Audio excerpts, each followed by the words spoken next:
और ऐसा एक दो साल में नहीं हुआ है बच्चों। देखो क्या लिखा है कि it has bean shaped over millions of years by powerful forces that like plate movements, like earthquake and volcanic activity. ठीक इसी तरीके से मैं दिखा रहा हूं, जो सबसे आउटर मोस्ट लेयर है बेटा वो है अर्थ का क्रस्ट। क्या है? क्रस्ट। ठीक है बेटा, हो गई पक्का?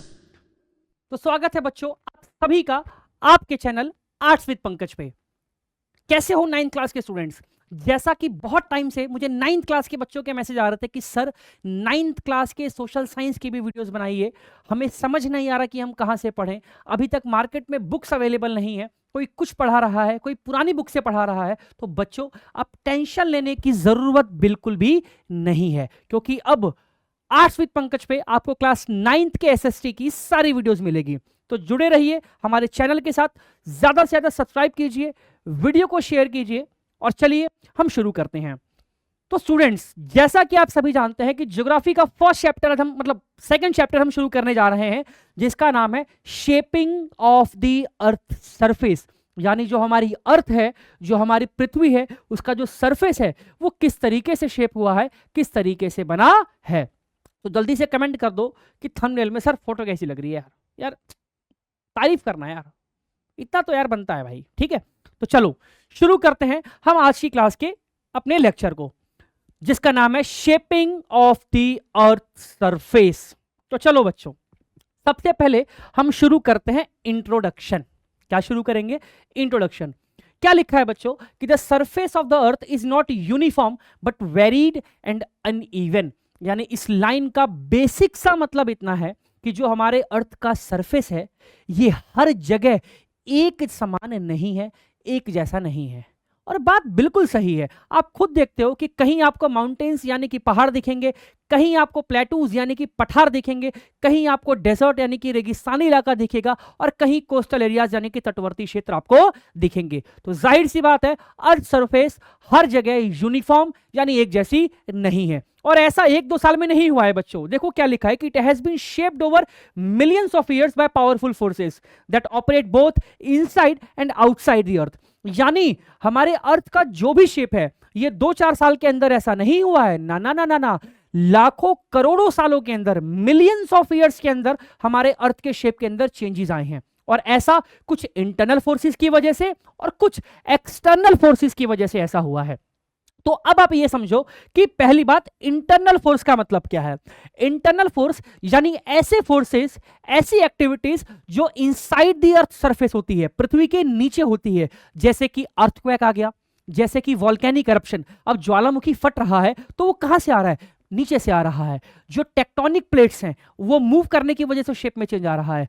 तो ऐसी सभी एक्टिविटीज या ऐसे फोर्सेस जो अर्थ सरफेस के नीचे प्ले हो रही हैं वो आएगा इंटरनल फोर्स में, like plate movements, like earthquake and volcanic activity. ठीक इसी तरीके से जो दूसरा फोर्स है वो है एक्सटर्नल फोर्स। अब इसका मतलब क्या है?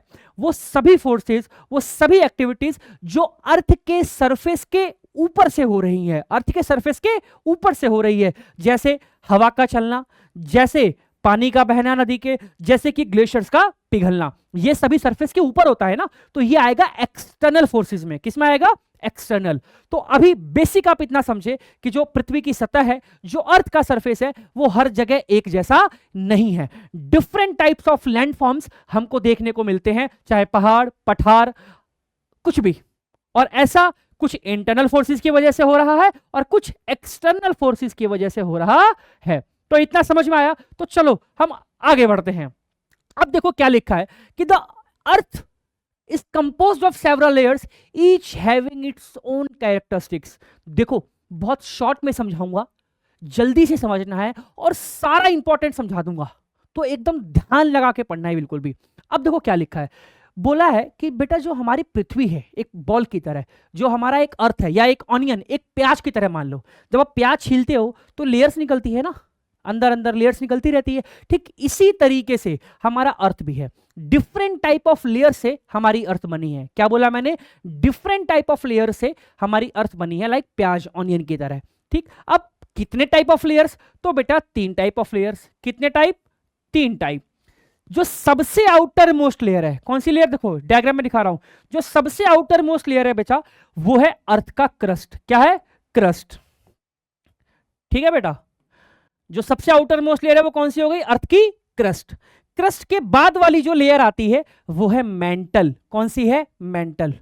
फिर बोल रहा हूं, पागल वाला मेंटल नहीं है ये अर्थ के लेयर वाला मेंटल है। ठीक, तो सबसे outer most layer crust, crust के नीचे हो गई मेंटल, और मेंटल के बाद जो आती है बेटा वो है कोर। कौन सी है? कोर। तो simple, earth is divided into 3 types of major layers. सबसे ऊपर क्रस्ट, क्रस्ट के नीचे मेंटल, और मेंटल के नीचे कोर, मेंटल के नीचे कोर। और कोर को भी हम 2 पार्ट्स में डिवाइड कर लेते हैं। जो बाहर वाली हो गई वो हो गई आउटर कोर, और जो सबसे अंदर वाली हो गई वो हो गई इनर कोर। बेटा कौन सी हो गई? Inner core. तो क्रस्ट, मेंटल और कोर, इतना आपको याद रखना है। अब आगे बढ़ते हैं। यही चीज जो मैंने आपको डायग्राम के माध्यम से समझाई कि the earth is made up of 3 main layers, the crust, the mental and the third one is the core. अब देखो, सिर्फ ये इतना पढ़ने सही नहीं है ना, 2-2, 3-3 पॉइंट्स तो आपको तीनों के बारे में बेसिक से मालूम होने चाहिए। तो सबसे पहले उठाते हैं क्रस्ट। कौन सा? क्रस्ट। क्या लिखा है कि the crust is the outer most layer of the earth. अरे क्या बात है, क्या बोल रहे हो कमेंट में कि सर ये तो आपने बता दिया। सही बात है, ये तो हमने पढ़ लिया कि जो क्रस्ट है वो आउटर मोस्ट लेयर होती है। ठीक, उसके बाद it is the thinnest layer. यहां से एग्जामिनर क्वेश्चन बनाएगा कि which is the thinnest layer in the earth surface, which is the thinnest layer in the earth surface. तो आपका जवाब क्या आएगा? आपका जवाब आएगा जी क्रस्ट। क्या जवाब आएगा? क्रस्ट। यानी सबसे थिनेस्ट लेयर कौन सी होती है? क्रस्ट होती है।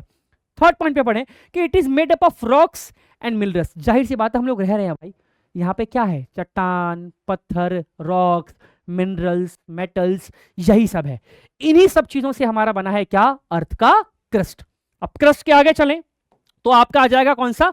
मेंटल। क्या आ गया बेटा? Mental.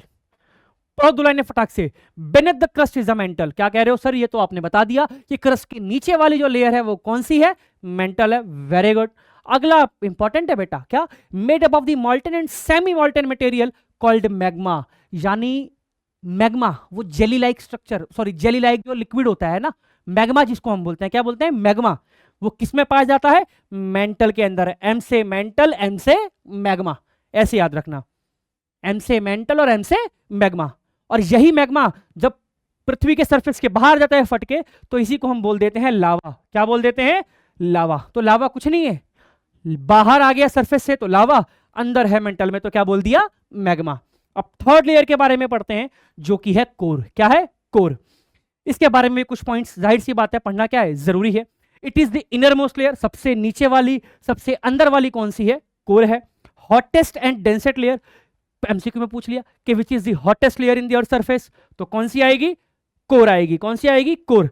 Composed of heavy metal such as nickel and iron called knife.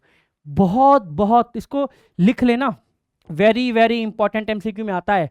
पूछ लिया कि भाई जो नाइफ है, जो हैवी मेटल्स है नाइफ, ये अर्थ के तीनों में से कौन से लेयर्स में पाई जाती है? तो आपका जवाब क्या होगा? कोर में। क्या जवाब होगा? Core. Ni stand for nickel and Fe stand for iron, इसलिए हम इसको क्या बोल देते हैं? नाइफ बोल देते हैं। एमसीक्यू में ये भी पूछ सकता है कि आउटर कोर कौन से स्टेट में है? तो लिक्विड। और इनर कोर कौन से स्टेट में है? तो सॉलिड। तो अब तो नहीं भूलोगे, फटाक से कुछ एमसीक्यू की चीजें करें। बताओ जी, अर्थ कितने मेजर लेयर में डिवाइडेड है? 3। सबसे ऊपर क्रस्ट, उसके बाद मेंटल, उसके नीचे कोर। आउटर कोर कौन से स्टेट में? सॉलिड नहीं, लिक्विड। और इनर कोर कौन से स्टेट में? लिक्विड। नाइफ किस में पाया जाता है? निकेल एंड आयरन किस में? किस में? किस में? कमेंट करो। कोर में। किस में? कोर में। और सबसे थिनेस्ट लेयर कौन सी है? कमेंट बॉक्स में जल्दी से आंसर दो। सबसे थिनेस्ट लेयर, हाँ एकदम सही जवाब, क्रस्ट। और मैग्मा किस में पाया जाता है? मैग्मा किस में? हाँ मेंटल में। किस में? मेंटल में। तो कोई डाउट? आई होप आप सभी को यहां तक बिल्कुल भी डाउट्स नहीं होने चाहिए। तो वीडियो पसंद आई हुई तो पूरा देखो, दोस्तों के साथ शेयर करो, चैनल को सब्सक्राइब करो और जुड़े रहिए आर्ट्स विद पंकज के साथ। जय हिंद, जय भारत।